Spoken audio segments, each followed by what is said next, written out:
Guys, this is me my man. मेरे साथ आज हम सॉल्व करेंगे वर्कशीट नंबर 33 जो कि 25 सितंबर 2021 के लिए है। क्लास 10 सोशल साइंस की वर्कशीट हम सॉल्व करने जा रहे हैं और आज का टॉपिक है नेशनलिज्म इन यूरोप। क्या टॉपिक है? Nationalism in Europe. चलिए देखते हैं आज के टॉपिक को, पढ़ते हैं, समझते हैं और फिर आज के टॉपिक पर बेस्ड जो भी क्वेश्चंस दिए गए हैं उसे सॉर्ट आउट करते हैं। विजुअलाइजिंग द नेशन, क्या दिया गया है? Visualising the nation.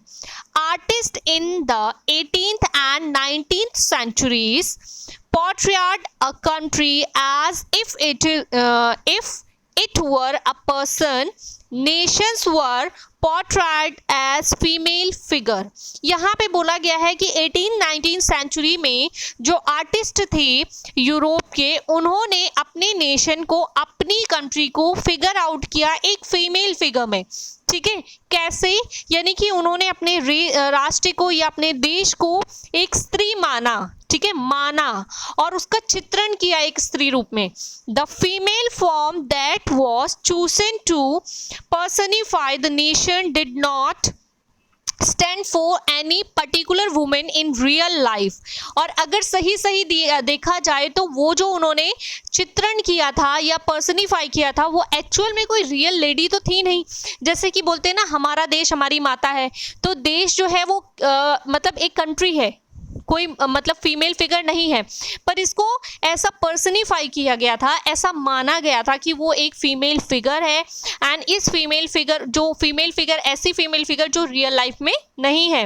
And rather is short to give the abstract idea of the nation concrete form, यानी कि इसके आधार पर लोग कल्पना कर सकते हैं अपने देश को। ठीक है, thus female figure Vim and allegory of the nation. In France, she was Christine Marin, a popular Christian name which underlined the idea of the people's nation. Similarly, Germania became the allegory of the German nation. ठीक है, तो यहाँ पर इन लोगों ने एक Christian name भी दे दिया था, जो फिगर आउट किया था उसको एक क्रिश्चियन नेम भी दे दिया गया था। क्रिश्चियन नेम में मैरियाना नाम दिया गया था और जर्मन में जर्मानिया नाम दिया गया था, जो फिगर आउट किया गया था, यानी कंट्री को, नेशन को जो फीमेल फिगर आउट किया गया था। तो जर्मन में जर्मानिया और क्रिश्चियन नेम इनको दिया गया। क्या दिया गया? मैरियाना। इस तरीके से दो नाम इनको दिए गए। किसको? फीमेल फिगर आउट को। फीमेल फिगर किसकी बात हो रही है यहाँ पे? नेशन, देश, राष्ट्र की बात हो रही है। ठीक है, इसके आधार पर लोग राष्ट्र की कल्पना कर सकते थे। तो ये किसका ये आर्टिस्ट लोगों ने, जो वहाँ के आर्टिस्ट लोग थे, उन्होंने मतलब कल्पना की थी और अपने कल्पना के आधार पे इसको फिगर आउट किया था। चलिए आगे देखते हैं। Frankfurt parliament. In the German region, a large number of political associations, those members were middle class professionals, businessmen and prosperous artisans, came together in the city of Frankfurt and decided to vote for all the German National Assembly. On the 18th May 1848, 18 May 1848, 831 elected, 831 elected representatives, जो elected representative थे वो सभी इकट्ठा होके कितने थे? 831, 831 marched in a festive procession to take their places in the Frankfurt Parliament convent into the Church of St. Paul, and they drafted a constitution for a German nation to be headed by a monarchy subject to a parliament. When the deputies offered the crown on these terms to Friedrich William fourth, king of Persia, he rejected it. जब उनको offer किया गया तो उन्होंने मना कर दिया। King of Persia ने मना कर दिया, ही रिजेक्टेड इट, उन्होंने मना कर दिया। And join other monarchs to oppose the elected assembly, और उन्होंने बाकी राजाओं की तरह जो इलेक्टेड असेंबली के बाकी जो राजा थे उनको ज्वाइन कर लिया। वाइल द अपोजिशन ऑफ, जो अपोजिशन थे, एंड मिलिट्री बिकेम स्ट्रॉन्गर, और वो लोग क्या हो गए थे, स्ट्रॉन्गर हो गए थे. In the social basis of parliament eroded and the parliament was dominated by the middle classes who resisted the demands of the workers and artists and lost their support. उन्होंने जो अपना सपोर्ट था वो खो दिया. And in the end troops were called in, the assembly was rode to force to disband. तो क्या किया गया, जो असेंबली है उसको क्या किया गया, फोर्स टू डिसबैंड. आगे देखते हैं role of females in development of nation. तो फीमेल्स का क्या रोल था डेवलपमेंट ऑफ नेशन में. Number 1, formation of political association. Number 2, publication of newspaper. Number 3, struggle for suffrage right to vote. Number 4, participation in political meetings and demonstration. ठीक है, आगे बात करते हैं symbol and significance. Symbol and significance. Symbol broken chain. Broken chain किस चीज का symbol था, बीइंग फ्रीड, यानी कि आजादी का सिंबल था. Breastplate with eagle. Breastplate with eagle, जो ब्रीज प्लेट वाली ईगल बनी हुई ब्रीज प्लेट थी, उसका मतलब क्या था, symbol of the German empire and strength, यानी जर्मन एम्पायर की स्ट्रेंथ, जर्मन साम्राज्य की ताकत दिखाई गई थी उसके द्वारा. ठीक है. Crown of oak leaves. Okay leaves का जो क्राउन था वो किसको प्रेजेंट करता था, हीरोइज्म. सॉर्ड प्रेजेंट करता था रेडीनेस टू फ्लाइट को, और olive branch around the sword ये दिखाता था willingness to make peace. Black, red and golden tricolour ये बिलोंग करता था flag of the liberals nationalist in 1848 banned by the dukes of the German state, and rays of the rising sun, its meaning beginning of a new era. beginning of the new era. ये थी आज की worksheet. I hope आपको समझ में आई होगी. चलिए इस पर बेस्ड क्वेश्चंस देख लेते हैं. Question number 1, discuss the role of visual allegory for the nation of nationalism. Question number 2, explain the role of women for the rise of nationalism. Question number 3, explain the importance of Frankfurt Parliament. And question number 4, write the significance of different symbol. Let's start answers of these questions. तो चलिए देख लेते हैं question number 1. Question number 1 है, discuss the role of visual allegory for the rise of nationalism. So answer is, in the 18th and 19th centuries many artists begin to portray the nation as an individual, which sought to give a concrete form to the abstract idea of the nation. Visual forms have contributed significantly to the rise of nationalism.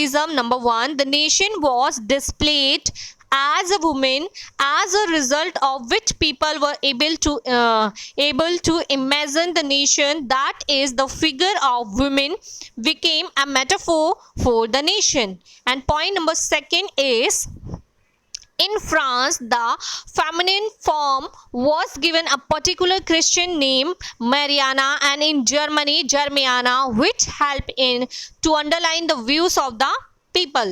Point number 3 is, in many nations the national allegories were shown as mother and goddess, which